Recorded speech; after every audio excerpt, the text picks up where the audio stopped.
Hello everyone, welcome to my YouTube channel. तो आज हम कॉम्प्लेक्स नंबर का नेक्स्ट लेक्चर में आ गए हैं और ये नेक्स्ट लेक्चर का टॉपिक लेकर आए हैं vectorial representation of complex number. एक कॉम्प्लेक्स नंबर को हम वेक्टर में कैसे रिप्रेजेंट करें। ठीक है, तो देखिए सबसे पहले कॉम्प्लेक्स नंबर में लेता हूं let z is equal to x plus i y. ये complex number x plus i y क्या है? Complex number for all x y belongs to real number. ये एक्स वाई दोनों रियल है। ठीक है, ये कॉम्प्लेक्स नंबर मैंने पहले से। तो ये कॉम्प्लेक्स नंबर किस किस बातों पर डिपेंड करता है? तो हम जानते हैं, वी नो कि complex number means z depends upon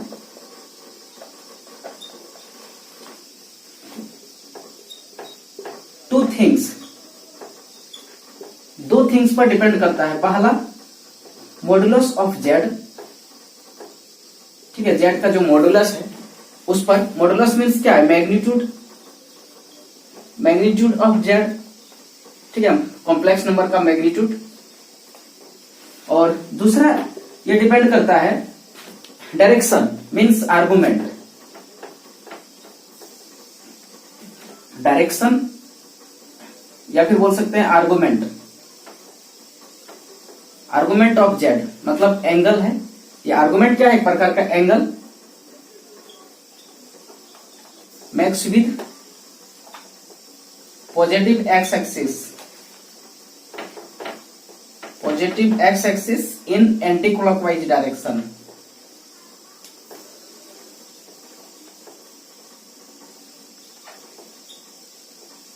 इन एंटी क्लॉकवाइज डायरेक्शन या एंटी क्लॉकवाइज मैनर या एंटी क्लॉकवाइज सेंस।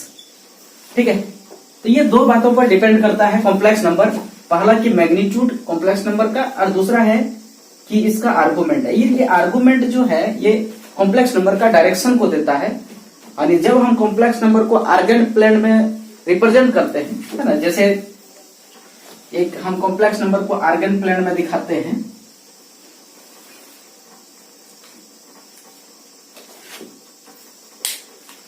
जैसे ये y एक्सिस है और ये x एक्सिस है। ठीक है, और कोई कॉम्प्लेक्स नंबर जो पॉइंट फॉर्म में रिप्रेजेंट कर सकते हैं। पिछला वीडियो में बताया था कि ये complex number x plus i Y है। तो इसको हम पॉइंट फॉर्म में जब एक्सप्रेस करेंगे तो ये p इज इक्वल टू हो जाएगा x y। ठीक है, जहां पर इसका रियल पार्ट x कोऑर्डिनेट को शो करता है और इमेजिनरी पार्ट इसका y कोऑर्डिनेट को शो करता है। तो जब हम इसको कोऑर्डिनेट ज्योमेट्री में शो करते हैं और इसके द्वारा जो प्लेन फॉर्म किया था वो आर्गन प्लेन कहलाता है। और यहाँ ओरिजिन से जब हम इसका डिस्टेंस ये पॉइंट O को मिला देते हैं ओरिजिन से, तो इसका जो लेंथ है OP, जो ये OP लेंथ है यही मैग्नीट्यूड ऑफ z होता है। और ये OP के द्वारा x axis positive direction of x axis के साथ इन एंटी क्लॉकवाइज डायरेक्शन में जो एंगल बनाता है, इसी एंगल को हम आर्गुमेंट कहते थे। ये यहाँ पर इसका डायरेक्शन को शो करता है। ठीक है, तो हम देखा कि z के पास एक मैग्नीट्यूड और एक डायरेक्शन होता है। ठीक है, और इन बातों पर ये डिपेंड करता है। तो और वेक्टर में जो मैंने देखा है, वेक्टर जो है, वेक्टर भी एक लाइन सेगमेंट ही है। ठीक है, अगर हम वेक्टर के बारे में देखें तो वेक्टर भी जो है एक प्रकार का लाइन सेगमेंट होता है ना, जो उसका भी एक फिक्स डायरेक्शन होता है और एक मैग्नीट्यूड होता है। ये भी एक प्रकार का लाइन सेगमेंट होता है वेक्टर। लाइन सेगमेंट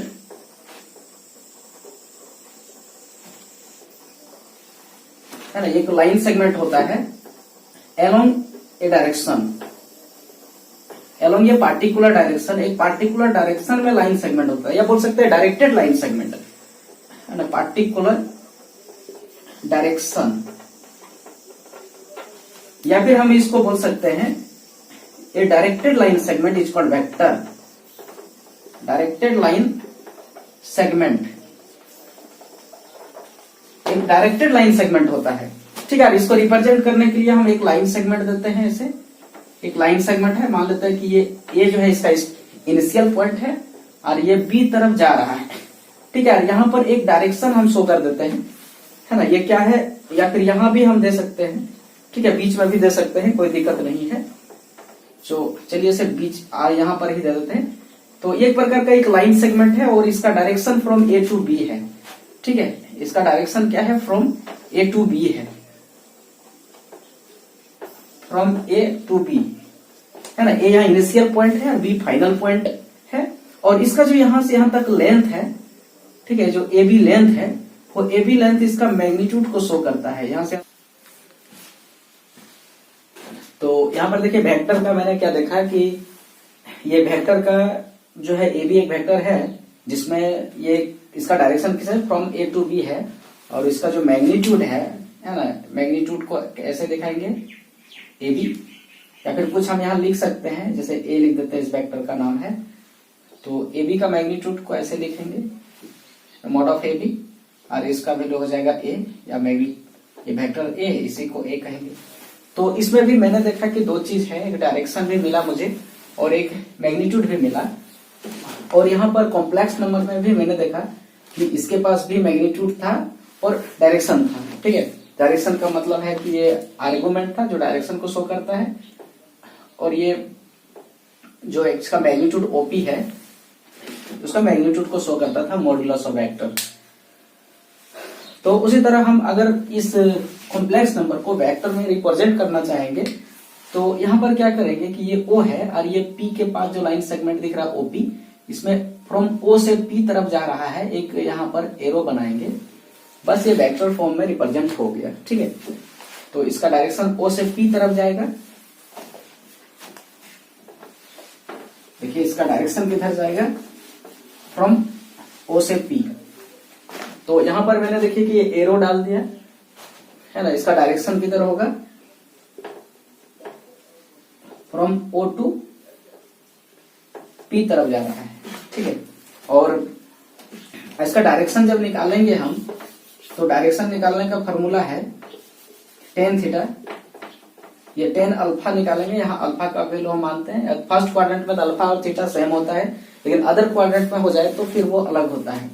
तो पहले इसका वैल्यू हम निकालते हैं, जैसे इसका वैल्यू क्या होता है, ये mod of imaginary part of Z है ना, इमेजिनरी पार्ट ऑफ जेड होता है और बटे में रियल पार्ट ऑफ जेड होता है, और पूरा का मॉड होता है। ये फॉर्मूला मैंने पढ़ा था, ठीक है, मतलब कहने का कि tan अल्फा बोल सकते हैं। यहाँ पर जैसे पहले इमेजिनरी पार्ट ऊपर में है, मतलब इसका फॉर्मूला एक्चुअली में हम देखें तो tan थीटा अगर बात करें या अल्फा ही बात करें तो क्या होता है, P बटे B होता है।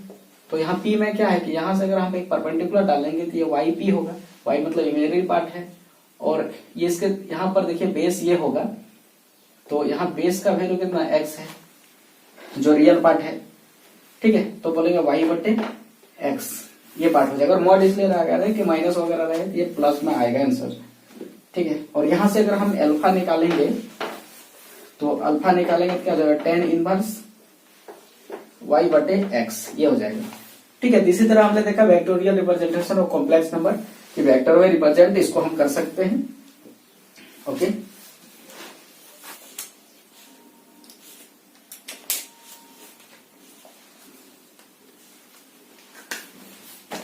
तो देखिए नेक्स्ट टॉपिक पर हम आ गए हैं, पोलर फॉर्म और trigonometrical form of a complex number, ठीक है। एक कॉम्प्लेक्स नंबर का पोलर फॉर्म क्या है, या फिर उसका दूसरा नाम है ट्रिगोनोमेट्रिकल फॉर्म, ठीक है। तो यहाँ पर देखिए मान लेते हैं कि z कोई कॉम्प्लेक्स नंबर है, ये z equal to x plus y एक कॉम्प्लेक्स नंबर है, और इस कॉम्प्लेक्स नंबर को हम पोलर फॉर्म में अगर रिप्रेजेंट कर दें, ये पोलर फॉर्म में रिप्रेजेंट करेंगे तो उसके लिए हम पहले देखते हैं कि इसको हम आर्गन प्लेन में रखते हैं, ठीक है। तो इसमें हम पॉइंट यहां से हमको मिलता है क्योंकि ये z एफिक्स की तरह बिहेव करता है, इस पी पॉइंट के लिए है ना, एक पॉइंट यहाँ मिलेगा जो x और y कोऑर्डिनेट में है, जो x कोऑर्डिनेट इसका रियल पार्ट है और y कोऑर्डिनेट इसका इमेजिनरी पार्ट है।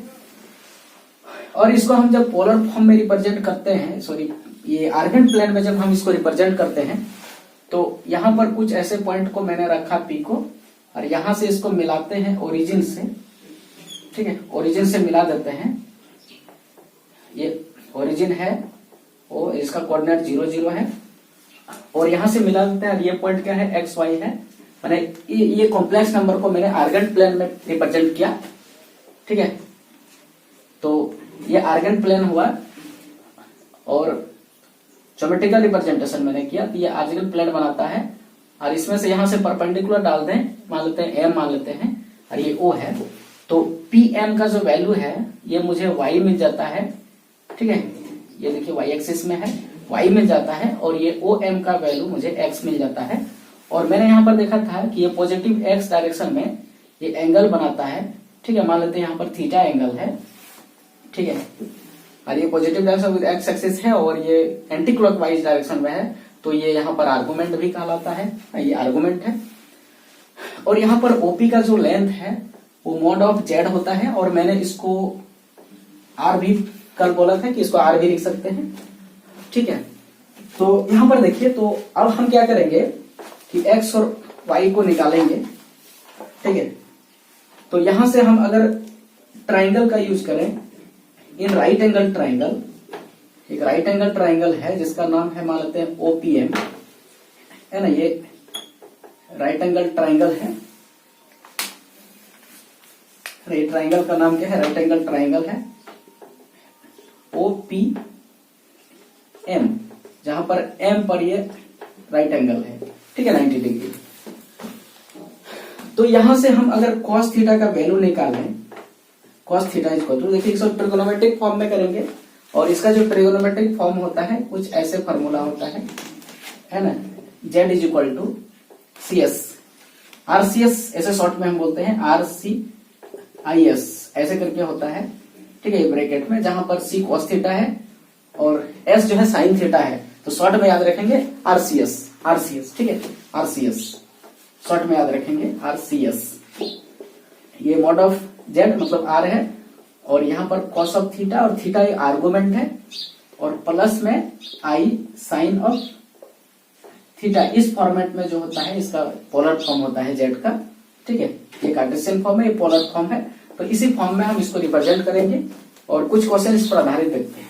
तो सबसे पहले यहाँ पर हम cos थीटा निकालते हैं। तो cos थीटा क्या होगा इस फॉर्मूला से, ये फॉर्मूला क्या होता है, b/h होता है, ठीक है।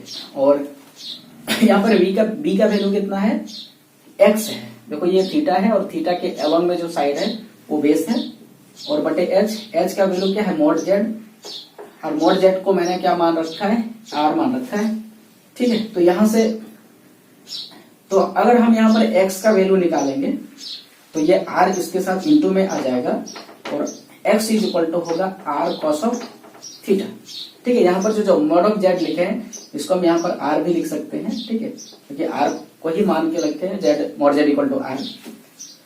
इसी तरह का हम साइन थीटा निकालेंगे, ठीक है। तो साइन थीटा का वैल्यू क्या होता है, p/h होता है। तो यहाँ p का वैल्यू क्या है, y है, देखिए, है ना, ये थीटा है एंगल, और इसी का अपोजिट साइड, और बटे h, और h का वैल्यू मॉड जेड है। तो यहाँ क्या मिला कि यहाँ पर y/r मिला, और यहाँ से अगर हम y निकालेंगे तो ये हो जाएगा r और साइन ऑफ थीटा। तो मुझे देखिएगा कि यहाँ पर x का जो वैल्यू है, इसमें x का जो वैल्यू है वो मुझे मिला r cos थीटा, और y का जो वैल्यू है वो मुझे मिला r साइन थीटा। और इसी x और y का वैल्यू को जब हम यहाँ पर पुट कर दें, यहाँ पर z is equal to x plus i y में, तो इसका जो फॉर्म होगा वो कॉम्प्लेक्स फॉर्म में, ये सॉरी ट्रिगोनोमेट्रिकल फॉर्म में कॉम्प्लेक्स नंबर आ जाएगा, ठीक है। तो अब हम पुट करते हैं, ये इक्वेशन जो है इसको कुछ 1 मान लेते हैं जो गिवन है, और हमको ये आंसर लाना है। तो अभी तो इसको मैं डिलीट करता हूँ, इसका आंसर आएगा,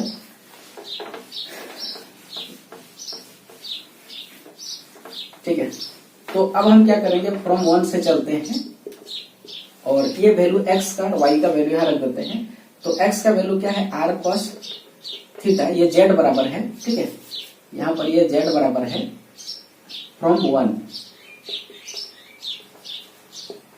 1 से है, और प्लस में आयोटा इंटू ये r साइन ऑफ थीटा है। अब दोनों में से देखिए r कॉमन में है, तो r कॉमन लेते हैं, तो ये cos of theta plus i sine of theta, z equal to, यही जो है इसका एक पोलर फॉर्म है या ट्रिगोनोमेट्रिकल फॉर्म है कॉम्प्लेक्स नंबर का, ठीक है।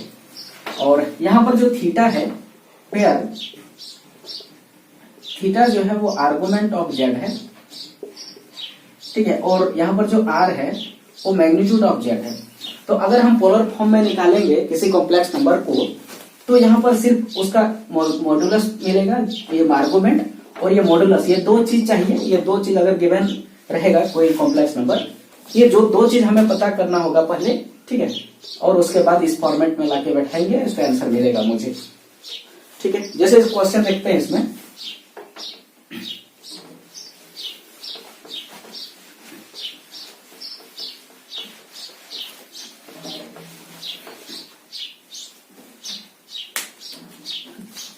जैसे मान लेते हैं क्वेश्चन है z इज इक्वल टू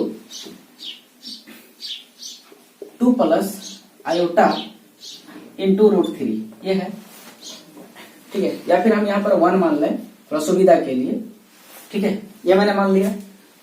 और इसमें क्या मुझे चाहिए, तो सबसे पहले क्या मोड मुझे निकालना है, मतलब r का वैल्यू, सॉल्यूशन, मतलब क्या करना है, ये क्वेश्चन दिया है और बोलेगा कि पोलर फॉर्म में इसको रिप्रेजेंट कीजिए, है ना, या ट्रांसफर इनटू पोलर फॉर्म। तो इसका पोलर फॉर्म लिखना है मुझे। तो पोलर फॉर्म में मुझे क्या चाहिए था, मॉड जेड चाहिए था, है ना, मॉड जेड चाहिए, जो आर इसको कहते हैं। तो मॉड जेड इक्वल टू क्या होता था फॉर्मूला, कि जो गिवन वैल्यू है उसका रूट अंडर करते थे, और यहाँ पर इमेजिनरी, ये रियल पार्ट का स्क्वायर, और प्लस में ये इमेजिनरी पार्ट जो है इसका स्क्वायर करते थे। तो इक्वल टू कितना हो जाएगा, यहाँ पर 1 हो जाएगा, ये 3 हो जाएगा, और ये 4 हो गया, और इसका 4 का स्क्वायर रूट 2 हो गया। तो आर का वैल्यू यहाँ पर 2 आ गया। अब हम इसमें क्या चाहिए, मुझे आर्गुमेंट चाहिए, और आर्गुमेंट का मैंने फॉर्मूला बताया है कि सबसे पहले क्या अल्फा निकालते हैं, है ना, नाउ अल्फा निकालते थे, जो ये जो है कॉम्प्लेक्स नंबर के द्वारा जो है एंगल जो बना रहा है एक्स एक्सिस के साथ में। अब एक्स एक्सिस के साथ में नेगेटिव पॉजिटिव किधर भी बनाएगा, ठीक है, लेकिन आर्गुमेंट के टाइम में positive direction of x axis in anti clockwise manner लेते हैं। लेकिन पहले हम अल्फा निकाल लेते हैं। तो अल्फा का फॉर्मूला था tan इनवर्स, है ना, y बटे मॉड ऑफ y बटे x, ठीक है, ये होता था। और इमेजिनरी पार्ट यहाँ पर tan हो गया इनवर्स, और ये जो है यहाँ पर कितना है, इमेजिनरी पार्ट 3 है बटे ये 1 है, ठीक है। तो अंदर में tan इनवर्स कितना बच रहा है, √3 बच रहा है, ठीक है। या फिर इस मॉड को हटा देते हैं तो ये पॉजिटिव में ही रहेगा बाहर, अभी पॉजिटिव में ही है, कोई फर्क नहीं। और ये यहाँ पर एंगल को शो करता है इनवर्स में। तो ये √3 कितना डिग्री का tan में आंसर होता है, तो ये π/3 जो 60 डिग्री का होता है, मतलब π/3 है। तो ये मुझे निकला। और यहाँ पर देखेंगे कि थीटा क्या होगा, मुझे तो आर्गुमेंट चाहिए ना, मुझे आर्गुमेंट चाहिए, मैंने आर्गुमेंट जेड चाहिए, तो थीटा होता है। थीटा का वैल्यू ये इस पर डिपेंड करेगा कि सबसे पहले हम चेक करेंगे कौन सा क्वाड्रेंट में। तो मैंने देख रहा है कि जेड का वैल्यू जो है एक्स और वाई दोनों ही पॉजिटिव है, तो ऐसा कंडेंसी फर्स्ट क्वाड्रेंट में होगा। ये फर्स्ट क्वाड्रेंट में होगा, तो जो ये थीटा का वैल्यू है वो अल्फा का ही वैल्यू होगा, ठीक है, सेम टू सेम होगा अगर फर्स्ट क्वाड्रेंट में होगा। तो ये मुझे π/3 निकला। अब मुझे देखो ये r निकल गया है 2, ठीक है, ये r का वैल्यू 2 आया है, और ये अल्फा माने ये थीटा आर्गुमेंट भी आ गया है। तो इसको आप पोलर फॉर्म में हम रिप्रेजेंट कर देते हैं, ठीक है। तो देखिए, तो इसका पोलर फॉर्म क्या होगा, now polar form of z,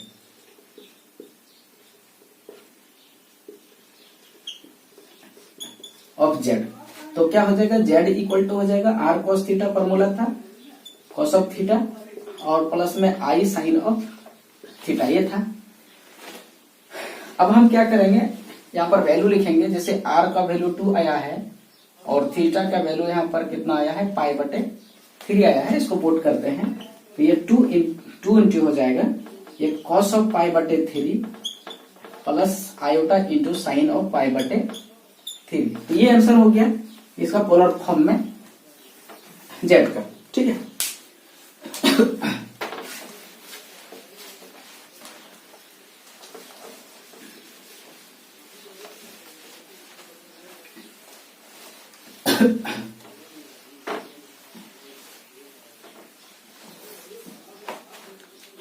और भी अगर इस पर कोई क्वेश्चन देता है, जैसे मान लेते हैं क्वेश्चन है z इज इक्वल टू यहाँ वाले 1 माइनस आयोटा इंटू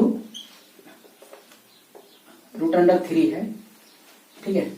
या फिर हम रूट यहां पर ले लेते हैं, एक बार देखते हैं। ये ले लिए रूट अंडर 3 ले लिए और ये माइनस है, ठीक है। यहां भी रूट 3 कर देते हैं या फिर यहां पर हम कर देते हैं 1 कर देते हैं। ये क्वेश्चन है। अब बोलेगा कि इसको पोलर फॉर्म में कन्वर्ट कीजिए। इसका पोलर फॉर्म क्या होगा बोलिए। तो पोलर फॉर्म में निकालने के लिए मुझे सबसे पहला किसका मॉडुलस का जरूरत पड़ता है। तो सबसे पहला काम है कि मॉड निकालेंगे इसका, माने आर है वो, और इसका वैल्यू कितना हो जाएगा, वो रूट अंडर इसका स्क्वायर होता है, तो रूट 3 का स्क्वायर और प्लस यहाँ पर देखिएगा कि माइनस में 1 है तो इसका स्क्वायर करेंगे तो आंसर क्या है इसका 3 होगा, और इसका प्लस में 1 होगा तो 1 प्लस यहाँ पर क्या है 3 होगा, और ये प्लस में 1 यानी 4 होगा, इसका भी 2 ही निकला। और इसका आर्गुमेंट देखेंगे तो सबसे पहले हम अल्फा निकालते हैं नाउ, है ना। अल्फा निकालते हैं तो अल्फा बराबर क्या होता है 10 इनवर्स ये इमेजिनरी पार्ट -1 है और ये रियल पार्ट 3 है का मॉड करते हैं, ठीक है, इक्वल टू। तो मॉड है जब हटेगा तो ये प्लस में वैल्यू हो जाएगा 1/3 और 1/3 जो है π/6 का वैल्यू आता है, ठीक है। ये अल्फा निकला। लेकिन अब चेक करेंगे कि ये जो गिवन ये कॉम्प्लेक्स नंबर है कौन सा क्वाड्रेंट में लाई करता है। तो ये देखिए जो z दिया है यहाँ पर x पॉजिटिव है लेकिन y जो है वो नेगेटिव है, ठीक है। यहाँ पर देखिए ये फोर्थ क्वाड्रेंट में हम लोग जानते हैं कि x का वैल्यू पॉजिटिव और y नेगेटिव हो जाता है, तो ये फोर्थ क्वाड्रेंट में है ना, ये फोर्थ क्वाड्रेंट में है। तो फोर्थ क्वाड्रेंट में जब रहता था, ठीक है, तो मतलब कहीं ये ऐसे होगा p मान लेते हैं, यहाँ पर कहीं पर होगा √3 और ये -1 होगा। तो ये जो एंगल बना रहा है यहाँ पर अल्फा जो बना रहा है वो इज इक्वल टू यहाँ पर जो थीटा का जो वैल्यू लेंगे हम वो माइनस अल्फा लेते थे, है ना। Theta is equal to minus alpha यहाँ पर लेते थे। तो अब हम जो आर्गुमेंट ऑफ जेड निकालेंगे मतलब थीटा निकालेंगे तो माइनस अल्फा होगा और यानी -π/6 हो जाएगा, ठीक है। ये मुझे थीटा का वैल्यू आ गया, यानी थीटा का वैल्यू कितना आ गया यहां लिख देते हैं, ठीक है। तो मुझे थीटा का जो वैल्यू आया वो -π/6 आया, ये π/6 आ गया, ठीक है। और r का जो वैल्यू है वो 2 आया है। तो अब हम क्या करेंगे, इसको जो है पोलर फॉर्म में रिप्रेजेंट करते हैं। तो z इज इक्वल टू क्या फॉर्मूला होता है RCS, शॉर्ट में अगर RCS मतलब r और c मतलब cos थीटा और प्लस में आयोटा सेकंड वाला में होता है और s मतलब साइन थीटा, ठीक है। अब वैल्यू पुट करते हैं, यहाँ 2 हो गया और देखिए यहाँ पर ये cos ऑफ -π/6 और ये plus iota into sine of -π/6 ये हो गया। अब देखो यहाँ माइनस को अगर हम अंदर करते हैं डालते हैं ये दोनों में तो cos में तो कोई चेंजिंग नहीं आता है ना, cos में कोई चेंजिंग नहीं आता है, जैसे का तैसे ही रहता है ये, यानी cos में माइनस अगर बाहर करें तो वो प्लस ही रहता है। तो कहे कि थर्ड ये फोर्थ क्वाड्रेंट में है, इसी वजह से अपना ही इसका घर होता है वहां पर, तो अपना घर में कोई भी वैल्यू पॉजिटिव ही होगा। तो ये 6 हो गया और यहाँ पर माइनस साइन में बाहर आ जाएगा क्योंकि फोर्थ क्वाड्रेंट में है और ये साइन वहां पर नेगेटिव होता है, तो ये माइनस हो जाएगा और ये साइन ऑफ π/6। तो ये आंसर हुआ जेड का इन कॉम्प्लेक्स ये पोलर फॉर्म में, ठीक है, पोलर फॉर्म में इसका ये आंसर आया, ओके। तो देखिए नेक्स्ट टॉपिक पर आए हैं multiplication of Z with iota, मतलब कोई कॉम्प्लेक्स नंबर है उसका आयोटा के साथ इंटू करेंगे तो उसका फॉर्म कैसा होगा, उसका आर्गुमेंट क्या होगा और इसका पोलर फॉर्म में रिप्रेजेंट हम कैसे करें। तो मान लेते हैं, चलिए इसको देखते हैं। लेट मान लेते हैं कि जेड कोई कॉम्प्लेक्स नंबर है जिसका वैल्यू x + iy इन कार्टेशियन फॉर्म में है, ठीक है, ये दिया है और इसको हम रिप्रेजेंट आर्गन प्लेन में कर देते हैं, which is represent in Argand plane which is in the Argand plane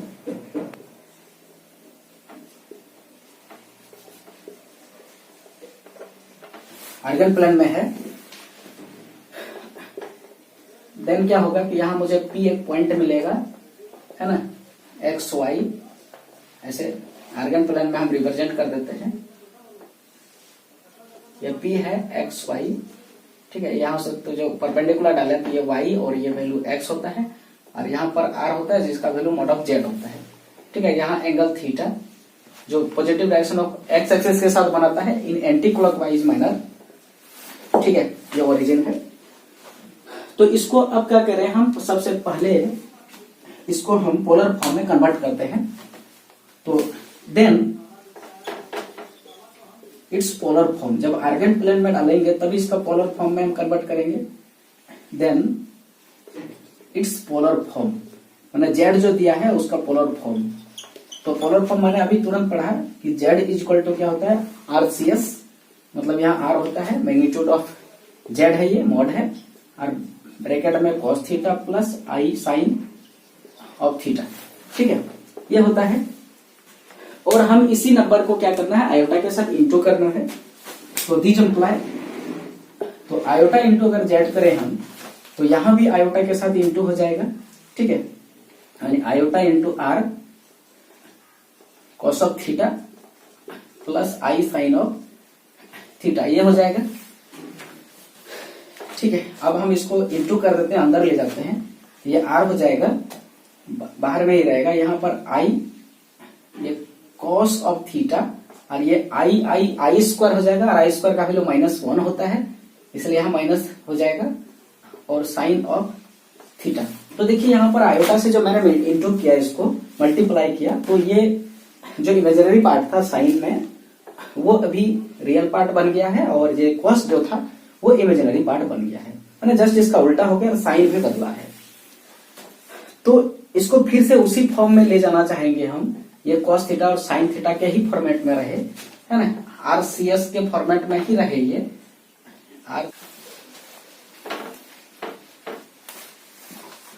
तो देखिए क्या करेंगे, दिस इम्प्लाई,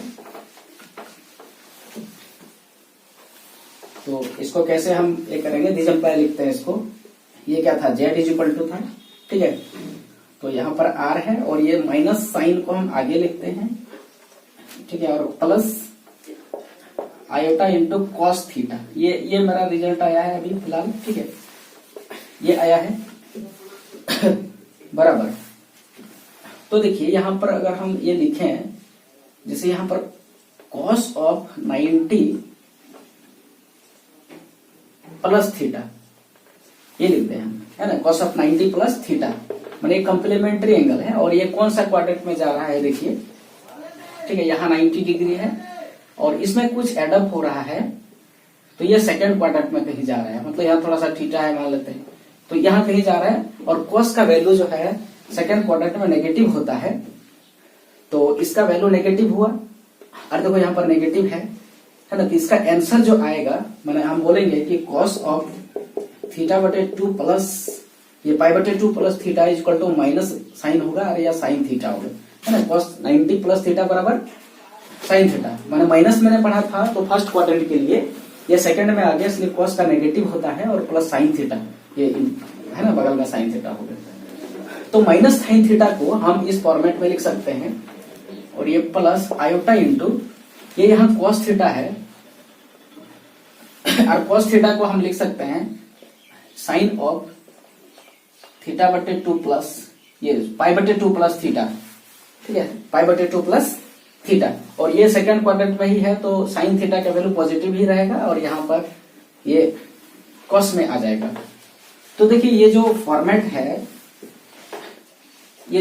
है आयोटा के साथ, सॉरी ये आई जेड का वैल्यू था, और ये आई जेड है, तो देखिए आयोटा के साथ जब मैंने कॉम्प्लेक्स नंबर को इंटू किया, तो इसमें चेंजिंग क्या आया कि यहाँ पर थीटा ना रह के ये π/2 प्लस थीटा बन गया, ठीक है, बस वही चेंजिंग आया है, यहाँ भी थीटा के जगह में π/2 चेंजिंग आया है, और ये π/2 इस फॉर्मेट में मैंने जानता है कि यहाँ पर ये आर्गुमेंट है ना, आर्गुमेंट है, इसका मतलब हम बोल सकते हैं क्लियरली बोल सकते हैं कि जो आर्गुमेंट है वो जेड, आई जेड का आर्गुमेंट, अभी जेड का आर्गुमेंट नहीं होगा, ये आई जेड का आर्गुमेंट है।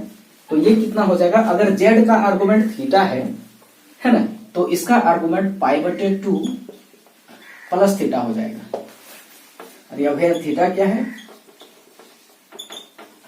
ये आर्गुमेंट है जेड का। तो जेड का अगर आर्गुमेंट, अब देखिए मैंने जितना भी कॉम्प्लेक्स नंबर में जो भी टॉपिक था मैंने सारा टॉपिक को कवर कराया। और ये 11th क्लास ये आर डी शर्मा का है बुक, उसे जितना भी टॉपिक मैंने देखा और सारा को क्लियर किया। अब एक बार फिर से रिव्यू कर लेते हैं सारे टॉपिक को एक साथ एट ए टाइम, ठीक है, कॉम्प्लेक्स नंबर से रिलेटेड। तो यहां पर मान लेते हैं कि जेड कोई कॉम्प्लेक्स नंबर है ना, रिव्यू कर लेते हैं हम, ठीक है, रिव्यू कर लेते हैं सिस्टम को। तो मान लेते हैं कि लेट जेड बराबर कॉम्प्लेक्स नंबर दिया है x प्लस आई वाई, ठीक है, ये दिया हुआ है। तो मैंने क्या क्या चीज पढ़ा इसमें, सबसे पहला कंडीशन में मैंने पढ़ा, सबसे पहला टॉपिक था कि ये जेड दिया हुआ है तो इसका दो पार्ट है। पहला मैंने पढ़ा था कि ये रियल जेड है ना, जो x है, और इमेजिनरी जो जेड है यहाँ पर y है। ये दो चीजें पढ़ा मैंने, रियल पार्ट और इमेजिनरी पार्ट, है ना। दूसरा इसका ये पहला टॉपिक था। और दूसरा टॉपिक मैंने पढ़ा कि कॉन्जुगेट निकालना सीखा, है ना, जेड का कॉन्जुगेट क्या होगा। तो जेड का कॉन्जुगेट का क्या था कि जो यहाँ वैल्यू दिया हुआ है वही रहेगा, लेकिन ये इमेजिनरी पार्ट जो है y है, इसका साइन बदल जाएगा, नेगेटिव, पॉजिटिव है तो नेगेटिव और नेगेटिव है तो पॉजिटिव हो जाएगा। ये इसका मैंने फार्मूला पढ़ा शॉर्ट में। और दूसरा टॉपिक इसमें पढ़ा मैंने मॉडुलस ऑफ जेड पढ़ा, है ना, जेड का मॉडुलस क्या होगा। तो इसमें क्या पढ़ा कि रूट ओवर ये रियल जेड का स्क्वायर, रियल जेड यहाँ क्या है x है, और प्लस इमेजिनरी जेड का स्क्वायर, ये पढ़ा, है ना। और दूसरा मैंने इसी टॉपिक में पढ़ा कि जो है स्क्वायर रूट ऑफ जेड निकालिए, मैंने ये भी पढ़ा कि जेड का स्क्वायर रूट क्या होगा, वो भी फॉर्मूला मैंने पढ़ा। तो इसका फॉर्मूला क्या था स्क्वायर रूट का, यहाँ प्लस माइनस था और इनटू में ये root under modulus of z plus modulus of z plus real z. तो रियल जेड यहाँ पर क्या x है, modulus of z plus real z, अब क्वेश्चन में जो रहेगा वही डालेंगे, और बटे 2, और यहाँ पर प्लस आयोटा, ठीक है, और फिर यहाँ पर root under modulus of z plus, यहाँ माइनस होता है, sorry, modulus of z minus real z, है ना, रियल जेड ही लिखते हैं, और बटे 2 इसमें भी। और यहाँ पर मैंने दो फार्मूला पढ़ा, ये प्लस का साइन यहाँ पर लगाएंगे तब जब जो है इमेजिनरी जेड का जो वैल्यू होगा वो ग्रेटर देन 0, मतलब पॉजिटिव होगा, ठीक है। और दूसरा इसी में अगर हम बात करें कि इसी में जो है ये प्लस होगा, यहाँ पर जब प्लस तब होगा, और यहाँ पर एक माइनस साइन भी लगाते थे हम कभी, तो ये प्लस तभी लगाएंगे जब यहाँ पर ये कंडीशन आएगा, और माइनस साइन तभी लगाएंगे ये जब यहाँ पर इमेजिनरी जो जेड है उसका वैल्यू नेगेटिव होता था, ठीक है, कोई अंतर है। तो ये स्क्वायर रूट भी मैंने बताया, इस पर क्वेश्चन भी कराया है। और दूसरा टॉपिक इसी में पढ़ा मैंने, इसी में दूसरा टॉपिक पढ़ा आर्गुमेंट ऑफ जेड, है ना, इसी में पढ़ा आर्गुमेंट ऑफ जेड निकालना सीखा, इसका कैसे निकालेंगे। तो इसका फॉर्मूला क्या था, ये थीटा होता था, और इसका फॉर्मूला होता था बहुत सारा, ठीक है। जैसे पहला नंबर में ये अल्फा होता था, और अल्फा क्या चीज है, तो अल्फा बराबर था 10 इनवर्स ये इमेजिनरी पार्ट ऑफ जेड बटे रियल पार्ट ऑफ जेड, ठीक है, ये था। तो अल्फा निकालेंगे कब, जब ये जेड बिलोंग्स करेगा फर्स्ट क्वाड्रेंट में, ठीक है, ये पढ़ा था पहला नंबर। और दूसरा नंबर में जो होता था ये पाई माइनस अल्फा होता था थीटा का वैल्यू, जब जेड बिलोंग्स करेगा सेकेंड क्वाड्रेंट में, ठीक है। उसके बाद फिर मैंने पढ़ा कि माइनस पाई प्लस अल्फा, मैंने ऐसे करके था, क्योंकि माइनस में पाई माइनस अल्फा ऐसे था, तो जब ये जेड बिलोंग्स करता था थर्ड क्वाड्रेंट में, ठीक है, यहाँ पर छोटा जगह दिख रहा है, तो इसका जो वैल्यू होता था वो ऐसे करके आता था। पहला होता था अल्फा, कब, जब जेड बिलोंग्स करता था फर्स्ट में। दूसरा होता था पाई माइनस अल्फा, जब जेड बिलोंग्स करता था सेकंड क्वाड्रेंट में। और दूसरा होता था माइनस ब्रैकेट में पाई माइनस अल्फा, जब जेड बिलोंग्स करता था थर्ड क्वाड्रेंट में। और यहां पर होता था माइनस अल्फा, है ना, थीटा का वैल्यू माइनस अल्फा, जब जेड का वैल्यू बिलोंग्स करता था फोर्थ क्वाड्रेंट में। ठीक है, ये मैंने पढ़ा, आर्गुमेंट निकालने। उसके बाद इसी के साथ हमने एक चीज पढ़ा कि ये इसका पोलर फॉर्म में मैंने पढ़ा, वेक्टोरियल रिप्रेजेंटेशन भी पढ़ा, तो वो तो खाली रिप्रेजेंट करना था। और इसका पोलर फॉर्म में मैंने पढ़ा, ठीक है, ये z is equal to r cos of theta plus i sine of theta, ये फॉर्मेट में मैंने पढ़ा। देखिए इसका जनरलाइज वैल्यू अगर बात करें हम, तो यहां पर ऐसे भी लिख सकते हैं, कॉस ऑफ, यहां पर क्या होगा 2n पाई प्लस थीटा और प्लस, ये चीज मैंने लिख लिया है, डिलीट करते हैं। ये क्या था, जेड का कॉन्जुगेट था, तो x माइनस वाई। और यहां पर क्या है कि आयोटा इंटू साइन ऑफ, यहां पर भी 2n पाई प्लस थीटा, ये चीज भी मैंने देखा, ये प्लस थीटा। ठीक है, तो ये क्या है, ये जो है जनरलाइज वैल्यू है, इसको मैंने जनरल फॉर्म में लिया और ये पार्टिकुलरली किसी वैल्यू के लिए लिया था। ये 2n पाई के फॉर्मेट में प्लस थीटा करेंगे तो फिर यही होगा, सिर्फ माइनस प्लस का इधर होगा। तो ये जो है जनरलाइज मैंने कर दिया, सिस्टम को जनरलाइज कर दिया, सिस्टम को सिर्फ जनरलाइज किया है। और सिंपली इसी को याद रखेंगे, इसी से सारा क्वेश्चन बनेगा। ये मैंने देखा। और मैंने एक चीज यहां भी देखा कि आयोटा इंटू जेड जो होगा उसका इस फॉर्म में सिर्फ बदल जाएगा, यहाँ आर तो वही रहेगा, लेकिन ये कॉस थीटा नहीं रह के कॉस पाई बटे थीटा, पाई बटे 2 प्लस थीटा और प्लस आई इंटू साइन पाई बटे 2 प्लस थीटा, ये हो जाएगा।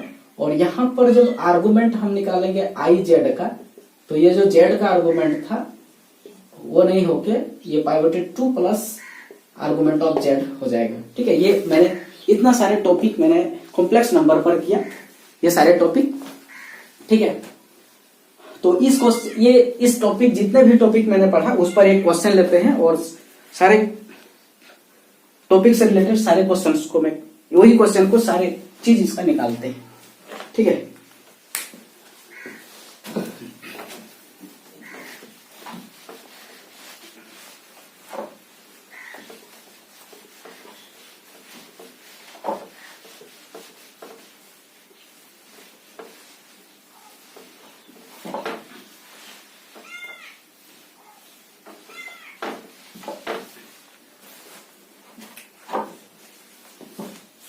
जैसे क्वेश्चन में लेता हूं कि z बराबर 1 माइनस आई, ठीक है, और मुझे फाइंड करना है, बोलेगा find real z, imaginary z क्या होगा। दूसरा नंबर में बोलेगा कि कॉन्जुगेट ऑफ z निकालिए, कॉन्जुगेट ऑफ z क्या होगा। और तीसरा नंबर में मॉडुलस ऑफ z निकालिए। और चौथा नंबर में स्क्वायर रूट ऑफ z निकालिए। और पांचवा नंबर में इसका पोलर फॉर्म निकालिए। पोलर फॉर्म में क्या होगा। और छठा नंबर में आई जेड का वैल्यू क्या होगा। ठीक है, और एक क्वेश्चन मैं मिस किया, मान लेते पोलर फॉर्म में निकालिए, या फिर यहां पर ही हम दे देते हैं ये छठा नंबर में कि आप आर्गुमेंट ऑफ जेड निकालिए। तो आर्गुमेंट जेड तो पहले ही निकालना पड़ेगा ना, तभी तो पोलर निकाल सकते हैं। तो ये आर्गुमेंट जेड निकालिए, फिर पोलर फॉर्म में निकालिए। ठीक है, या 7 6 हो गया। और 7 नंबर में अगर पूछ दे कि आर्गुमेंट जो है आई जेड का क्या होगा वो भी निकालिए और इसी को फिर से क्या कीजिए, इसको पोलर फॉर्म में इसको भी कन्वर्ट कीजिए। ठीक है, ये आई जेड को polar form of I Z, इसको भी पोलर फॉर्म में कीजिए। ये 7 क्वेश्चन इसी पर आधारित है और इसके एक एक करके हम बनाते हैं। देखो तो देखिए पहला क्वेश्चन यहाँ पर है ये a प्लस आई बी के फॉर्मेट में। मैंने और एक टॉपिक पढ़ा था, इसको a प्लस आई बी के फॉर्मेट में या फिर x प्लस आई वाई के फॉर्मेट में कर लेते हैं। ठीक है, तो ये क्वेश्चन जो z दिया है तो z बराबर इसको 1 है, यहाँ प्लस लिखते हैं आयोटा और ये -1 अंदर जाता है। तो यहाँ पर पहला क्वेश्चन का जो आंसर मिला ये है ना, इसी में लिख देते हैं कि रियल z क्या होगा 1 है ना, x है, रियल z x है, यहाँ पर 1 होगा और इमेजिनरी z जो मिला हमें, ठीक है, इसका जो आंसर मिला ये भी -1 मिला। ये क्वेश्चन देखते ही बोल देंगे। ठीक है, मॉडिफाई नहीं भी करेंगे तो यहाँ से देख मिलेगा मुझे, ये तो झलक रहा है, ये माइनस है तो माइनस लिखेंगे और यहाँ भी माइनस रहेगा तो माइनस लिखेंगे। ये हो गया। दूसरा में कॉन्जुगेट निकालना है, तो कॉन्जुगेट पर फॉर्मूला था कि इमेजिनरी पार्ट का साइन को सिर्फ बदलना है, बस इसका आंसर आया। नेक्स्ट देखिए इसमें क्या था कि ये मॉडुलस ऑफ जेड निकालना है, तो मॉडुलस ऑफ जेड का फॉर्मूला था कि इसका रियल पार्ट का स्क्वायर तो 1 स्क्वायर प्लस में इमेजिनरी पार्ट का स्क्वायर तो 112 का स्क्वायर हो गया, यही आंसर आया। और इसका जो स्क्वायर रूट निकालना था, इसका स्क्वायर मैंने पढ़ा था, फॉर्मूला इसका पढ़ा था plus minus root under modulus of z और यहाँ पर प्लस था रियल जेड। ठीक है, यहाँ पर क्या पढ़ा था मैंने, रियल जेड और बटे में 2 था और ये रूट ओवर और यहाँ प्लस में आयोटा और माइनस में भी था, तो यहाँ पर देखो इमेजिनरी पार्ट माइनस में है इसलिए यहाँ पर माइनस इस्तेमाल करेंगे और फिर रूट ओवर था जेड का मॉडुलस और माइनस में था रियल जेड और बटे 2 ब्रैकेट 1। तो सबका वैल्यू पुट करते हैं तुरंत, आंसर प्लस माइनस ये रूट ओवर में है। ये मॉडुलस ऑफ जेड का वैल्यू √2 निकला है, देखिए यहाँ पर, तो यहाँ पर हो गया √2 और ये प्लस में जो इमेजिनरी जेड है वो 1 निकला है और बटे में यहाँ 2 और यहाँ माइनस आयोटा और यहाँ पर भी ये जो मॉडुलस जेड है 2 है और ये -1 जो रियल जेड है अब बटे 2, इस फॉर्मेट में मुझे आया। ठीक है, अब ये देखो ये रूट ओवर इसका जो वैल्यू है रूट ओवर √2 प्लस 1 बटे 2, ये दोनों को कॉमन ले सकते हैं, कॉमन लेके भी लिख सकते हैं या फिर ऐसे ही छोड़ सकते हैं। नेक्स्ट है इसका आर्गुमेंट। आर्गुमेंट मैंने देखा कि इसमें अल्फा निकालेंगे पहले। ठीक है, तो थीटा निकालना है, तो थीटा निकालने से पहले चेक करेंगे, यहाँ से हम अल्फा निकाल लेते हैं, तो अल्फा क्या होगा tan इनवर्स है ना, ये इमेजिनरी पार्ट है -1 और रियल पार्ट यहाँ करते हैं मैंने y बटे x होता था, तो इसका देखिए 1 और यहाँ पर मैंने क्या किया है कि मॉड दे रखा है तो ये 1 ही रहेगा और इसका वैल्यू π/4 हुआ। ठीक है, और यहाँ पर देखा कि z का जो वैल्यू है वो जो है 4th क्वाड्रेंट में है ना, क्योंकि ये जो पॉजिटिव है x का वैल्यू और ये नेगेटिव है, 4th क्वाड्रेंट में मैंने देख रहा है इसको है, तो इसका जो आंसर हो जाएगा ये -π/4 हो जाएगा है ना, जो अल्फा निकला उसका नेगेटिव हो जाएगा। अब इसका पोलर फॉर्म क्या होगा, तो देखिए जैसे कि ये मॉड जेड निकला है तो इसी को हम क्या करते हैं r करते हैं। ठीक है, तो ये r का वैल्यू क्या है 2 है, डायरेक्ट रख देते हैं हम 2 है, सॉरी √2 है। ठीक है, ये फॉर्मूला होता था ना, ये फॉर्मूला होता था कि r into cos of theta plus i sine of theta, ऐसे होता था। तो इसी जगह पर हम वैल्यू बैठा देते हैं, तो r का वैल्यू कितना है, ये √2 है, अब ब्रैकेट में कॉस ऑफ π/4 है, माइनस में है और plus i sine of minus में π/4 है। अब देखो माइनस इसका बाहर निकलेगा तो यहाँ पॉजिटिव ही रहेगा, लेकिन ये साइन में π/4 माइनस में बाहर निकलेगा तो यहाँ माइनस हो जाएगा। तो इसी फॉर्मूला को हम मॉडिफाई करके थोड़ा लिख सकते हैं फिर से इसी क्वेश्चन को। देखिए ये पाई जब माइनस अंदर बाहर निकलेगा तो कॉस में तो कोई फर्क नहीं पड़ेगा, ये पॉजिटिव ही रहेगा, लेकिन यहाँ पर माइनस हो जाएगा, तो इसका ये आंसर फाइनल हो गया। ठीक है, और मुझे जो 7वां क्वेश्चन है कि ये आयोटा से इंटू करो, तो अगर हम आयोटा से इंटू कर देते हैं जेड को, ठीक है, तो वहां पर क्या होता है कि पहले फर्स्ट में आयोटा हो जाएगा 1 से इंटू होगा और यहाँ माइनस आयोटा स्क्वायर हो जाएगा, तो इसका आंसर हो जाएगा आयोटा प्लस 1 हो जाएगा है ना, यानी जो इसका आंसर होगा ये तो हो गया है, इसको डिलीट करते हैं। तो यहाँ पर देखिए ये जो आई जेड का आंसर आया वो 1 प्लस आयोटा ऐसे आया, ठीक है। अब हम इसका आर्गुमेंट निकालते हैं। तो आर्गुमेंट इसका निकालना नहीं है, क्योंकि अगर जेड का आर्गुमेंट पहले से निकाल चुके हैं तो इसका आर्गुमेंट निकालने का ही जरूरत नहीं है ना। ये सिर्फ करेंगे π/2 और प्लस में वो जो वैल्यू है तो उसका वैल्यू आर्गुमेंट माइनस में आया था, तो यहाँ पर प्लस करते थे हम थीटा, और थीटा का वैल्यू -π/4 आया है, तो यहाँ -π/4 लिखेंगे, ठीक है। ये आर्गुमेंट जो आया है यहाँ पर ये जेड का, इसी का मैंने इस्तेमाल यहाँ किया।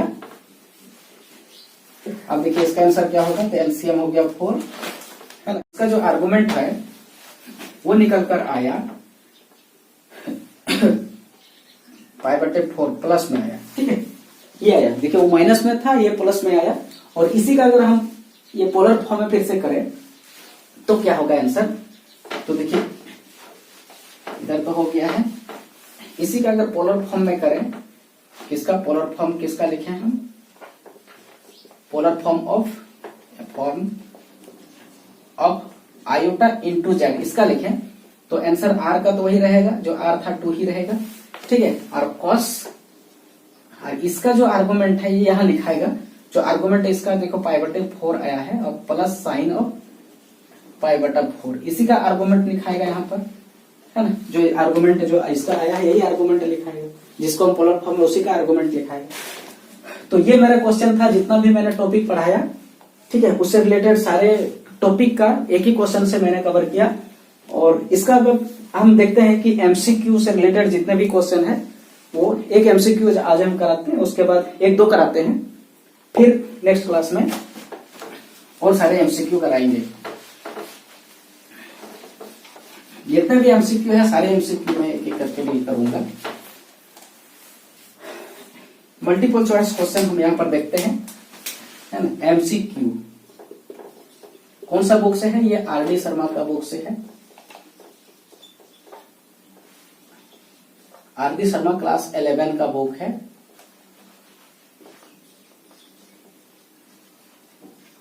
ये 11 क्लास का बुक आरडी शर्मा का एमसीक्यू में करा है।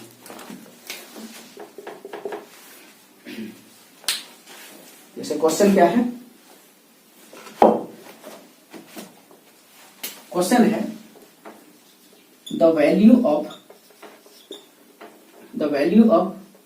1 plus iota into 1 plus iota square into 1 plus iota to the 3 into 1 plus iota to the power 4, इसका क्या वैल्यू है बताइए। ए नंबर में दिया है 2 होगा, बी नंबर में दिया है 0 होगा, सी नंबर में दिया है 1 होगा, ठीक है, और डी नंबर में दिया है आयोटा होगा, यही दिया है। तो देखते हैं क्या होगा। तो इसको डायरेक्ट अगर हम शॉर्ट में बनाते हैं तो यहां पर देखिए ये तो कुछ नहीं होने वाला है, जैसे का तैसे रहेगा। और यहां पर देखिए हम जानते हैं कि आयोटा का जो स्क्वायर है वो -1 होता है, तो यहां पर का वैल्यू को काट के 1 - 1 करते हैं तो ये वैल्यू हो जाएगा 0, और सब मल्टीपल है तो पूरा का पूरा आंसर 0 ये हो गया। ओके, तो ऐसे ही शॉर्ट। तो देखिए नेक्स्ट एमसीक्यू है कि दिया है कि 3 + 2 into iota into sine theta बटे 1 - 2 into iota into sine theta is a real number, जहां पर थीटा बिलोंग्स करता है, ये थीटा जो है वो कहां बिलोंग्स कर रहा है, थीटा जो है वो ग्रेटर देन 0 है और ये लेस देन 2 पाई है, इसके बीच में है, ठीक है। तो बोल रहा है कि देन थीटा बराबर क्या होगा। ऑप्शन है एक नंबर में कि थीटा बराबर पाई होगा, बी नंबर में है कि थीटा बराबर π/2 होगा, ये सी नंबर में है कि थीटा का वैल्यू π/4 होगा, और डी नंबर में है कि थीटा का वैल्यू π/6 होगा। सॉरी यहां पर π/3 था, ठीक है, ये ऑप्शन में है, ये दिया हुआ है। तो देखिए इसको अगर हम ये क्वेश्चन को अगर सॉल्व करें हम, ठीक है, तो कैसे सॉल्व करें हम कि इसका रेशनलाइजेशन करेंगे और फिर रेशनलाइजेशन करके जो इसका यहाँ पर एक क्वेश्चन का क्लू देखिए क्या लिखा है कि इसका ये रियल है ना। रियल है का मतलब है कि इसको सॉल्व करने के बाद जो इसका इमेजिनरी पार्ट है उसको हम करेंगे जीरो, और इमेजिनरी पार्ट जैसे ही जीरो हो जाएगा ठीक है, जीरो हो जाएगा, उसके बाद उसको इमेजिनरी पार्ट जो इसमें आएगा उसको जीरो करके वहां से कैलकुलेशन करके थीटा का आंसर आएगा। और मैंने इस क्वेश्चन को बताया भी था कि वहां पर थीटा का वैल्यू n पाई के फॉर्मेट में आया, जहां पर n का वैल्यू इंटीजर था, ठीक है। तो लेकिन अगर सॉल्व नहीं करें, डायरेक्ट बनाना चाहेंगे तो हम पुट करके देखते हैं कि जैसे कि पहला ही ट्राई मारते हैं, है ना, कि पाई को यहाँ रख के देखते हैं। तो अगर हम यहाँ पाई को रखें तो देखिएगा कि ये इमेजिनरी पार्ट में दोनों में अगर पाई को रखें तो ऐसा कंडीशन में यहाँ पर जीरो हो जाता है, इस जगह भी जीरो हो जाता है, मतलब इमेजिनरी पार्ट ही डिलीट हो जा रहा है।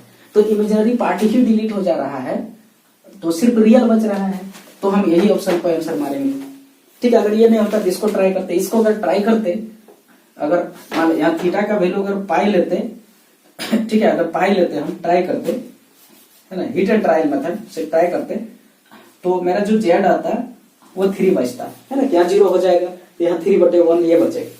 तो देखो ये क्या हो रहा है, रियल ही बच रहा है प्योरली, और वहां भी क्वेश्चन में रियल ही बोला था, ये वेरीफाई हुआ, हमारे भी आंसर। दूसरा नंबर में अगर हम इसको ट्राई करते कि थीटा का वैल्यू π/2 लेते, तो आंसर मेरा आ रहा है 2i 1 - 2i, ऐसे आंसर आ रहा है, ठीक है। जानते हैं कि sin 90 = 1 होता है, तो यहाँ पर देखिए रियल पार्ट और इमेजिनरी दोनों ही बच रहा है, ये नहीं होगा। इसी तरह इसमें टर्म नहीं होगा, पहला में ही मिल गया मुझे, तो दूसरा क्यों। और भी एमसीक्यू इससे रिलेटेड है, देखते हैं।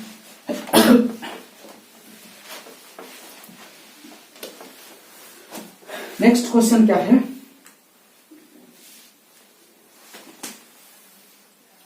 क्वेश्चन है 3 नंबर में कि इफ 1 + iota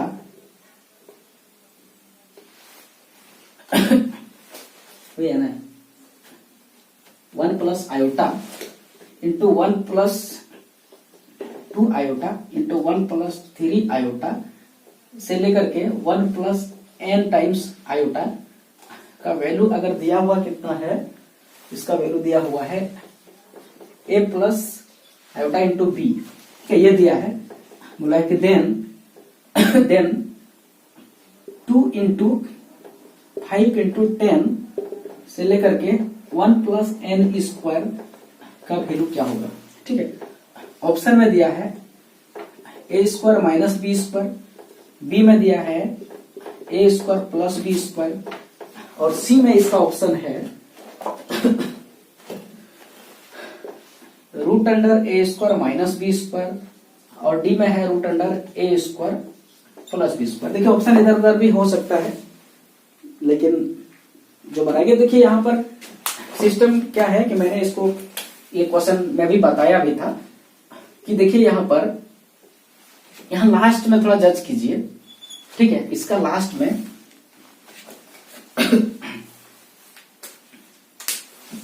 देखिए इसमें क्या है कि 1 + n × iota है, और लास्ट में देखिएगा कि इसका क्या है 1 + n² है। ये थोड़ा सा जज करना है। इसका आंसर ये देखिए, ये क्वेश्चन इस तरह का ही है, और यहाँ का यहाँ तो आंसर हमको दिख रहा है ना, इसका आंसर यही तो है। तो ये कैसे है, तो 1 + n × iota × n का अगर हम मॉड निकालें, इसका मॉड निकालें, उसका स्क्वायर कर दें, तो देखिए मॉड निकालेंगे क्या 1 + n² हो जाएगा, और इसका स्क्वायर जब करेंगे हम, ये रूट अंडर हट के आता है। तो ये देखिए यहाँ से वेरीफाई हो रहा है। और फर्स्ट नंबर में भी है देखिए कि 1 + iota का अगर मॉड निकाल के स्क्वायर कर दे तो ये 1 + 1 का रूट अंडर ए हट जाएगा, तो आंसर 2 ही बचता है। यहाँ पर भी वही करें, इसका स्क्वायर तो 5 ही बचता है, ऐसे करके सबका है। तो ये अगर क्वेश्चन में हम सबका मॉड करके, है ना, मॉड करके स्क्वायर कर दे रहे सारे पार्ट का लेफ्ट साइड में, तो आंसर मुझे इसका लेफ्ट साइड आ जा रहा है। तो राइट साइड में भी वही करेंगे ना, इसका मॉड करेंगे और स्क्वायर कर देंगे, तो मॉड करेंगे तो स्क्वायर करेंगे, तो ये आंसर आ रहा है a² + b²। ओके।